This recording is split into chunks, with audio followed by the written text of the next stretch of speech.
מצבא מג"ב.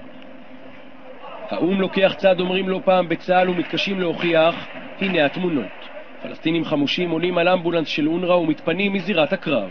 אי אפשר לטעות באמבולנס, הסימון UN ברור, על הגג מתנוסס דגל האום, זה לא מפריע להתרחשות. הצילום הזה נעשה לפני כשבועיים בשכונת זייתון בעזה, אותו לילה שבו התפוצץ נגמ"ש החבלה הראשון. ניתן לראות בבירור שהחמושים מגיעים לאמבולנס עם פצוע, יחד איתו עולים עוד חמושים לרכב, וכולם יוצאים החוצה מקו האש. לא מדובר באמבולנס של הסהר האדום, אומרים בצה"ל, אלו לא פעם מסיעים חמושים באירועי לחימה, אלא במי שאמור להיות ניטרלי, להיות מהאום. The driver and nurse told them, get out, we don't allow you to stay inside the ambulance because we refuse to carry any armed person, and they know it very well in principle. Then one of those went out and threatened the driver.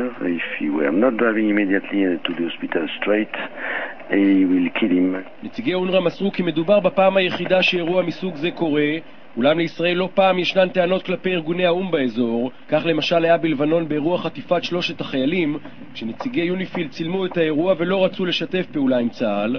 למזכ"ל האום קופי ענן מאידך יש בדרך כלל טענות כלפי ישראל, גם השבוע בעקבות הפעולה ברפיח. I'm really distressed that the destruction of houses continues.